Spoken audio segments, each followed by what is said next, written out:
வணக்கம். வாருங்கள் கதை சொல்லலாம் நிகழ்வில் இன்னைக்கு எழுத்தாளர் இரா முருகன் அவர்கள் எழுதிய கூடு விட்டு கூடு அப்படிங்கிற சிறுகதையை பற்றி பார்க்கலாம். எழுத்தாளர் இரா முருகனுக்கு தமிழ் இலக்கிய உலகில், அதுவும் குறிப்பாக சிறுகதை உலகிலே மிகப்பெரிய இடம் உண்டு.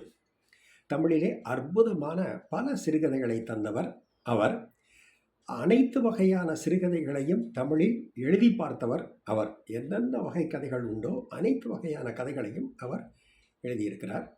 சரி, இப்போது இந்த கூடு விட்டு கூடு அப்படிங்கிற கதையை பொறுத்த அளவில் ஒரு இளம் தம்பதியினர் அவர்களுக்கு இடையே இருக்கக்கூடிய சில வாழ்க்கை சிக்கல்களை பற்றி இந்த கதையில் பேசுகிறாரு.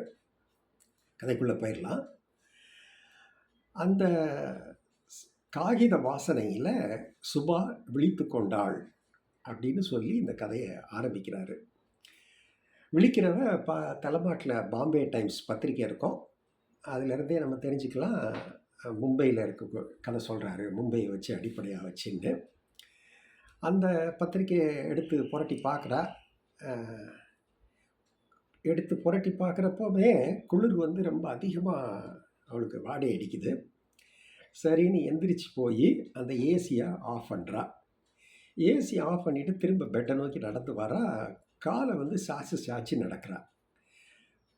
உடனே அவளுக்கே என்னடா இது, காலை சாய்ச்சி இப்படி நடக்கிறோம், நம்ம அம்மா மட்டும் இதை பார்த்தானா என்ன ஆகும்? அவங்க அம்மா அவளுக்கு பரதநாட்டியம் சொல்லி கொடுத்தவ, எப்படி நடக்கணும் அப்படின்னு சொல்லி கொடுத்தவ. தலை மேலே புத்தகத்தை வச்சு அது கீழே விழாமல் நேராக நடக்கணும்.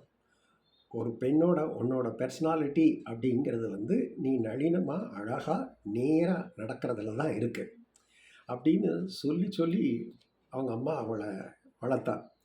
ஸோ அப்போது இவளுடைய அடிப்படையான இந்த பர்சனாலிட்டியே அவள் சாஞ்சு நடக்கிறதுனால சிதறி போகுதா? என்னுடைய நடையை தொலைச்சிட்டேனா? நான் நடையை மட்டுமா தொலைத்தேன் அப்படின்னு அவளுக்கு ஒரு கேள்வி வருது. சரின்னு உட்கார்ந்தவ திரும்பி பார்க்குறா. அந்த பத்திரிக்கையில் உள்பக்கமும் பார்க்குறா. அதில் இவளுடைய ஃபோட்டோ இருக்குது. இவ துர்கா தேவிங்கிற ஒரு கதாபாத்திரத்தில் ட்ராமாவில் நடித்த ஒரு ஃபோட்டோ. அது அவளுடைய 100வது பெர்ஃபார்மன்ஸை ஒட்டி பண்ண ப்ரோக்ராமில் உள்ள அந்த ஃபோட்டோ. அவள் அதை இப்போ துர்காதேவி யார் அப்படின்னு கேட்டேன்னா, அவள் மராத்தியத்தில் இருந்த ஒரு கிராமத்து பெண்ணு. அவள் அவளோட கணவன், அப்புறம் அந்த கணவனோட சகோதரர்கள் எல்லாத்தையும் அருவாளால் வெட்டிட்டு ஜெயிலுக்கு போனவ. ஏன் எப்படிங்கிறதெல்லாம் கதையோட பின்னால் பார்க்கலாம். அந்த பெண்ணோட இருக்கக்கூடிய முகத்தில் இருக்கக்கூடிய அந்த கோபம், அந்த கண்ணை உருட்டுறது, கையில் அருவாளை வச்சுக்கிட்டு நிற்கிறது, இது எல்லாம் சுபா அப்படியே யார் துர்கா மாதிரியே அந்த கேரக்டரை பண்ணின அந்த ஃபோட்டோ அவளுக்கே ஒரு மிரட்சியை தரும் பார்த்துட்டு. இப்போது அவளோட நாத்தனார், அதாவது சுபாவோட கணவனான ரத்தனோட தங்கை, அவள் இவளோட ஒன்றா தான் இருக்கிறா. காலேஜ் படிக்கிற பொண்ணு. அவள் உள்ளே டீ எடுத்துகிட்டு வரா. அண்ணி, உங்கள் ட்ராமாவை பற்றி ரொம்ப பிரமாதமாக எழுதியிருக்காரு அண்ணி. ரங்கநேக்கர் அவ்வளோ அழகாக எழுதியிருக்கிறாரு. அந்த கிராமத்து பெண்ணான துர்காவோட பேச்சு, கிராம பேச்சு, அப்புறம் அவள் வயிற வசவு, அப்புறம் அவளோட அந்த அருவாளை வச்சுட்டு நீங்கள் வர்றப்பா, இது உங்கள் லைஃபுக்கு இந்த ஒரு ட்ராமா போதும்னு எழுதியிருக்காரு அண்ணி அப்படிங்கிறா. அவள் டீயை வாங்கிட்டு அவளுக்கு ரொம்ப சந்தோஷமாக தான் இருக்குது. அப்புறம் ஷியாமிலி இன்னொரு இதையும் சொல்கிறா. அண்ணி, அந்த எக்கனாமிக்கல் வேர்ல்டில் நம்பியார் இந்த ட்ராமாவை கடித்து துப்பியிருக்காரு அப்படின்னு. உடனே அவளுக்கு கோவம் வருது. மராத்தியில் ஒரு வசவ வைரா சுபா அப்படி வசவ வஞ்ச உடனே அவளுக்கு தெரிஞ்சது தப்பு பண்ணுறோம் அப்படின்னு. Shamli, I am sorry. அப்படியே துர்காவாக நடித்து என்னுடைய நடை தான் கொஞ்சம் கொஞ்சமாக மாறுதுன்னு பார்த்தோன்னா அந்த மொழி கூட மாறுது. சரி, அது ஒரு பக்கம் இருக்கட்டும். அப்புறம் நம்பியாருன்னு சொல்கிற நம்பியாருக்கு ட்ராமாவை பற்றி அவருக்கு என்ன தெரியும் அப்படிங்கிறா. ஆக்சுவலாக அந்த நம்பியார் யார் அப்படின்னு கேட்டிங்கன்னா, இவளுக்கும் யார் சுபாவுக்கும் ரத்தனுக்கும் 2 பேருக்கும் ஃப்ரெண்டு தான். அவன் ரத்தனுக்கு வந்து ரொம்ப க்ளோஸ் ஃப்ரெண்டு. அதனால தான் அவன் அவளோட இந்த ட்ராமாவை குறை சொன்னானான்னு தெரியல. இப்போ அவளுக்கு நினைவு வந்து நம்பியாரை பற்றி ஓடுது அவனை நினச்சி. நம்பியார் தான் முதல்ல ரத்தன்கிட்ட சுபாவை அறிமுகப்படுத்தி வச்சவன். இதுதான்ப்பா சுபா, நீ எப்படி கட்டடக்கலையில் பெரிய கொம்பனாக இருக்கியோ அதே மாதிரி இவன் அழகு கலையில் வந்து ரொம்ப பயங்கரமான எக்ஸ்பர்ட் இவ. அதே மாதிரி பரதநாட்டிய டான்ஸரும் கூட அப்படின்னு சொன்னதெல்லாம் அவளுக்கு நினைவுக்கு வருது. 2 பேரும் அன்னைக்கு முதல்ல கை குலுக்கிக்கிட்டாங்க. அன்னைக்கு குலுக்கிக்கிட்ட அந்த கை வந்து இப்போ விலகிக்கிட்டே போகிற மாதிரி அவளுக்கு ஒரு உணர்வு வருது. அதே மாதிரி நடக்கிற நடை, பரதநாட்டியம், இது எல்லாமே அவளுக்கிட்ட இருந்து விலகிக்கிட்டு போகிற ஒரு எண்ணமும் அவளுக்கு வருது. இப்போ டீப்பாயில் இருக்கிற அந்த பேப்பர் இருக்கு இல்லையா, அந்த பேப்பரை இவன் எடுக்கிறான், ஷியாமளி எடுக்கிறான்.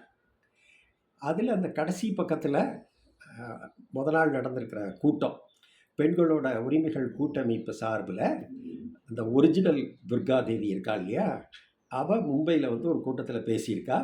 அந்த ஃபோட்டோ அந்த கடைசி பக்கத்தில் இருக்குது.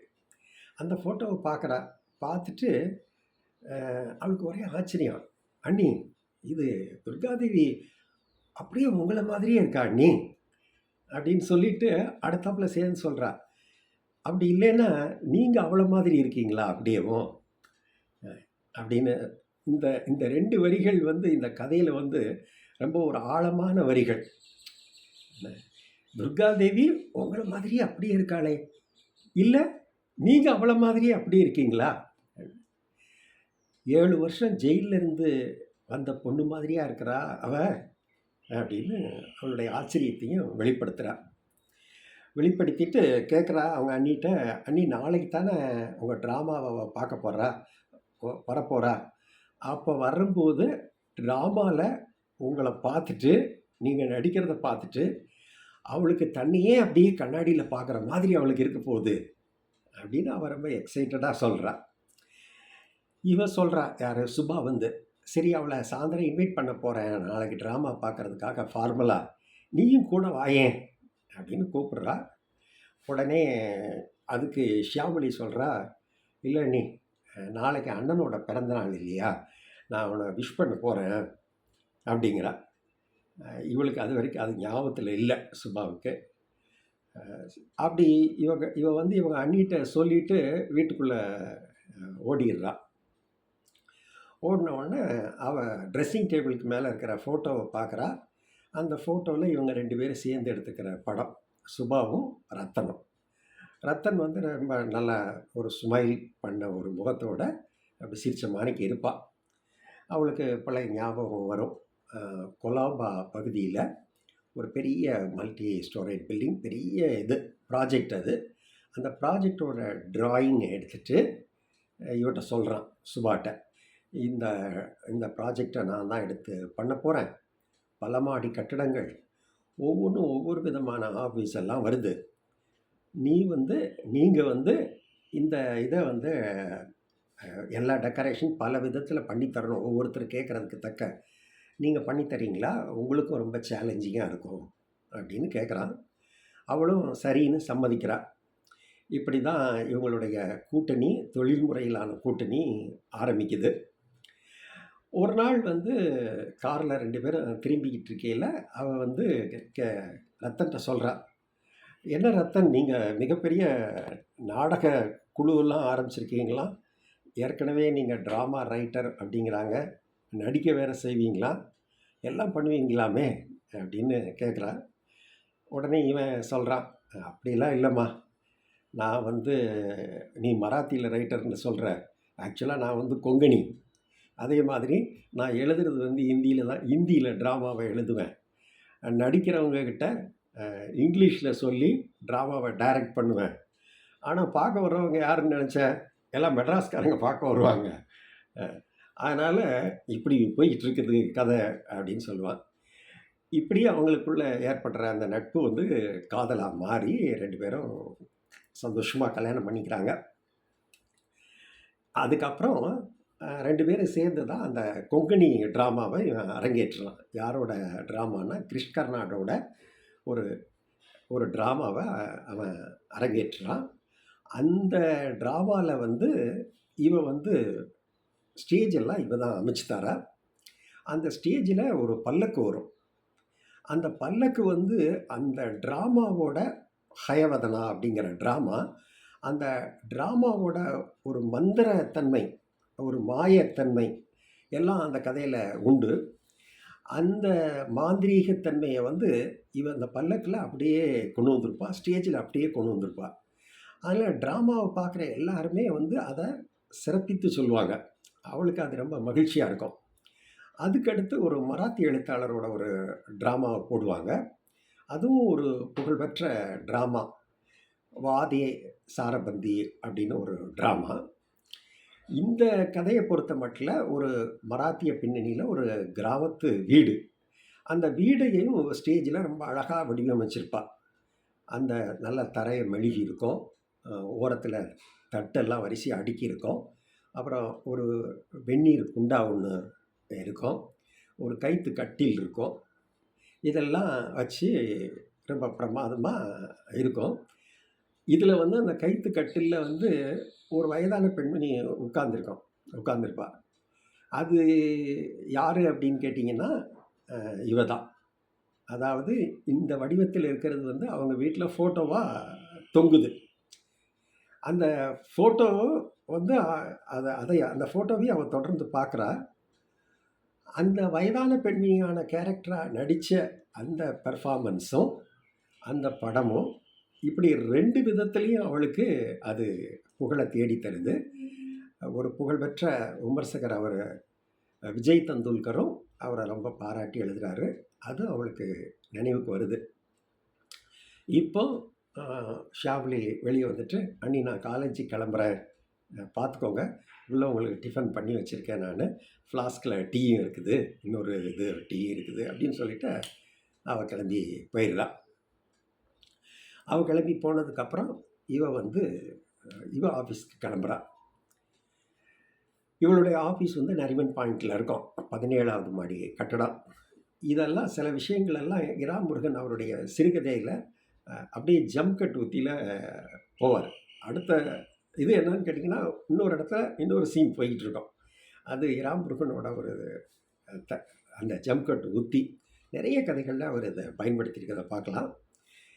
இப்போ சொன்ன மாதிரி 17வது ஃப்ளோரில் அந்த சுபா டக்கார் அப்படிங்கிற அவளோட அலுவலகத்துக்குள்ளே அவள் போயிட்டுருக்கா. உள்ளே போகிறப்பமே அங்கே அவங்க ஆஃபீஸில் இருக்கிற அவளோட ஸ்டாஃப்லாம் குட் மார்னிங் சொல்கிறாங்க அவளுக்கு. சொல்லிவிட்டு அவளோட சேம்பரை நோக்கி திரும்பி பார்க்காங்க. இவளுக்கு என்ன எல்லோரும் எதுக்கு அந்த சேம்பரை எதுக்கு பார்க்குறாங்க அப்படின்னு நினச்சிக்கிட்டு போகிறா. நாளைக்கு தானே இன்னொரு ஒரு ஒரு 5 ஸ்டார் ஹோட்டல் சம்மந்தமாக, டெக்கரேஷன் சம்மந்தமாக ஒரு பார்ட்டியை வர சொல்லியிருக்கோம், இன்றைக்கி யார் வந்திருப்பா அப்படின்னு நினச்சிட்டே உள்ளே போகிறா. உள்ளே போனால் அங்கே சர்ப்ரைசிங்காக ரத்தன் உட்காந்துருப்பான். வாங்க மேடம், வணக்கம் அப்படின்னு அவளை வரவேற்கிறான். உடனே இவளுக்கு அவனை பார்த்த உடனே அவ்வளோ ஒரு சந்தோஷம், அதே சமயத்தில் துக்கமும் அவளுக்கு சேர்ந்து வரும். வாங்க வாங்கன்னு அவளும் அவனை க்ரீட் பண்ணிவிட்டு கை குலுக்குறா. என்ன ரொம்ப நேரமாக காத்துக்கிட்டு இருக்கீங்களா அப்படின்னு கேள்வி கேட்குறா. இவன் இல்லை சுபா டக்காரோட எம்டிக்காக, என்னுடைய பிரியமுள்ள மனைவிக்காக, சாரி என்னுடைய மாஜி மனைவிக்காக நான் கொஞ்ச நேரம் காத்திருந்தா தான் என்ன அப்படின்னு அவன் பதில் சொல்கிறான். இவளுக்கு அவன் மாஜி மனைவி அப்படின்னு சொல்கிறது ரொம்ப கஷ்டமாக இருக்கும், சங்கடமாக இருக்கும். அவளுக்கு ஒரு வசவு வரும் மராத்தி மொழியில், அதை விழுங்கிக்குவா. அதாவது 2 பேரும் இவளோட விருப்பத்தின் பேரில் தான் டைவர்ஸ்க்காக அப்ளை பண்ணியிருக்காங்க. அதுக்காக தான் காத்துக்கிட்டு இருக்காங்க. அஃபிஷியலாக இன்னும் 2 பேரும் பிரியல. ஆனால் நடைமுறையில் அவன் அதை சொல்லும்போது அவனால் அதை தாங்கிக்க முடியல. இதை வந்து ஆசிரியர் அப்படியே கோடிட்டு சொல்லிகிட்டே போகிறாரு. அப்புறம் என்ன, ட்ராமா ரொம்ப நல்லா போகுது போல இருக்க, எல்லாரும் சொன்னாங்க துர்காதேவியோட ட்ராமா. ஸோ ரத்தன் தியேட்டரோட பேரை காப்பாற்றிட்டீங்க அப்படின்னு. இன்னும் அந்த ரத்தன் தியேட்டர் அந்த பேர் அந்த இதில் தான் நடிச்சிட்ருக்கா அவ. நான் வந்து உங்கள் பேரெல்லாம் ரொம்ப கவனமாக தான் யூஸ் பண்ணுவேன் அப்படின்னு அவள் பதில் சொல்கிறா. அப்புறம் சரி பிஸ்னஸ் பற்றி பேசலாமா அப்படின்னு இவன் கேட்குறான். சரி இவன் பேசலாம் அப்படிங்கிறான். பாம்பேயில் இன்னொரு இடத்துல ஒரு பெரிய ப்ராஜெக்ட் வருது. அவங்க அந்த ப்ரமோட்டர்ஸ் வந்து நீங்கள் தான் சுபா டெக்கார் தான் பண்ணணும்னு சொல்கிறாங்க, எடுத்து பண்ணலாமா? சப்கான்ட்ராக்டில் நான் மெயின் எடுத்து நீங்கள் சப்கான்ட்ராக்ட் எடுத்து பண்ணுறீங்களா, இல்லைன்னா மொத்தமாகவே தனியாக பண்ணுறீங்களான்னு கேட்குறான். உடனே அவன் வந்து நான் தனியாகவே எடுத்து பண்ணுறேன் அப்படிங்கிறான். ஆனால் as per your wish madam, உங்கள் விருப்பம். நீங்கள் தனியாக தான் நிற்கணும்னு சொன்னீங்கன்னா அதுக்கு குறுக்க நிற்கிறதுக்கு நான் யார் அப்படின்னு சொல்கிறான். இவன் இதே வசனத்தை முன்னாடி ஒரு தடவை சொல்லியிருப்பான். எப்போன்னு கேட்டேன்னா அந்த கதையை அவர் பின்னாடி சொல்கிறாரு. அவள் வந்து ஒரே வீட்டுக்குள்ளே நின்று கஷ்டப்பட்டுக்கிட்டு இருக்கிறத விட 2 பேரும் தனித்தனியாக ஃப்ரீயாக சுவாசிக்கிறது நல்லது இல்லையா அப்படின்னு கேட்ட ஒரு சமயத்தில் இந்த இந்த வசனத்தை சொல்லுவான். இதனுடைய கதை என்னங்கிறது பின்னாடி விளக்கமாக வரும். சரியா? இப்போ அவன் தொடர்ந்து கேட்குறான். பிஸ்னஸ் எல்லாம் டீல் முடிஞ்ச உடனே கிளம்புறதுக்காக எந்திக்கிறான். எந்திரிச்ச உடனே அவட்ட திடீர்னு ஞாபகம் அந்த மாதிரி கேட்பான். என்ன, அவளை நோக்கிட்டு கண் சிமிட்டிக்கிட்டே தான் கேட்குறான். அவளை பார்த்து ஒரு கண் அடிச்சுட்டு, என்ன என் தங்கச்சி எப்படி இருக்கிறா, சின்ன தங்கச்சி, அவள் வந்து அண்ணன் கூட வேண்டான்னு சொல்லிட்டு அண்ணி கூட இருப்பேன்னு சொல்லி உன் கூட இருக்காளே அப்படின்னு கேட்குறான். நல்லா தான் இருக்கிறா, நாளைக்கு உங்களுக்கு பிறந்தநாள் இல்லையா, இன்றைக்கி ஈவினிங் உங்களை வாழ்த்துறதுக்காக பார்க்க வருவா அப்படின்னு சுபா சொல்கிறா. இப்போ இவனுக்கு இந்த பிறந்தநாள் அப்படிங்கிறத சொன்ன உடனே 2 பேருக்குமே போன வருடத்தில் எல்லாரும் சேர்ந்து அவங்க கொண்டாடின அந்த பிறந்தநாள் நினைவுக்கு வரும். அதோடு சேர்த்து அதனுடைய தொடர்ச்சியான சம்பவங்கள்லாம் நினைவுக்கு வருது. என்ன அப்படின்னு கேட்டிங்கன்னா, அந்த கடந்த வருட பிறந்தநாளில் ஷேக்ஸ்பியரோட ட்ராமாவோட சிடி வந்து சுபா வந்து அவனுக்கு ப்ரெசன்ட் பண்ணுவாள். இவன் ரிட்டன் கிஃப்ட் ஒன்று வாங்கி வச்சுருப்பான். என்ன அப்படின்னு கேட்டிங்கன்னா, இந்த சிறைப்பறவை அப்படிங்கிற இந்த துர்காதேவியோட கதை. அதை இவளுக்கு ப்ரெசன்ட் பண்ணுவான். ப்ரெசன்ட் பண்ணிட்டு சொல்லுவான், இந்த பொண்ணு மராத்திய கிராமத்து பொண்ணு, ரொம்ப புத்திசாலி, தீர்க்கமானவ. இவ தன்னோட கணவனையும் அவனோட சகோதரர்களையும் கொண்டுட்டு ஜெயிலுக்கு போனவ. ஏன் அப்படின்னு கேட்டேன்னா, இவங்க அவளை ரெட் லைட் ஏரியாவில் விற்ற பாவிங்க. அவள் அங்கேருந்து தப்பிச்சு வந்து இவளை பழி வாங்கி அவள் தன்னுடைய வஞ்சனத்தை தீர்த்துக்கிட்டா. நீ படிச்சு பாரு, உனக்கு இந்த கதை ரொம்ப பிடிக்கும் அப்படின்னு சொல்கிறான். இவ ரொம்ப அசிரத்தையாக தான் அந்த புஸ்தகத்தை வாங்குறா, படிக்கிறா. படிச்சுட்டு அவளுக்கு அந்த கேரக்டர் மேலே ரொம்ப, அந்த கேரக்டர்லேயே அப்படியே மூழ்கி போயிடுவாள். அப்புறம் என்னம்மா ஒரேடியாக மூழ்கிறாத அப்படின்னு இவன் கிண்டல் பண்ணுறான். நீயும் அப்புறம் அருவாள் எடுத்துகிட்டு அப்படியே அதோடய சேர்ந்துடாத அப்படிங்கிறான். ஏன் ஏன் இதை ட்ராமாவாக பண்ணக்கூடாது நம்ம அப்படின்னு அவன் கேட்குறா. உடனே இவன் ரத்தன் சொல்கிறான், ஏம்மா இந்த சூடோ ரியலிசம்லாம் நமக்கு ஒத்து வராது, நம்ம எக்ஸ்பெரிமெண்டல் ட்ராமா இப்படி போட்டுக்கிட்டு இருக்கோம் அப்படின்னு அவன் சொல்லுவான். இவன் கேட்க மாட்டான். இவன் வந்து இல்லை, அதை நான் மேடை ஏற்றியே தீருவேன் அப்படின்னு சொல்லிட்டு ரங்கனேக்கரையும் கூப்பிட்டுட்டு அவளோட துர்காதேவியோட கிராமத்துக்கே போவாள்.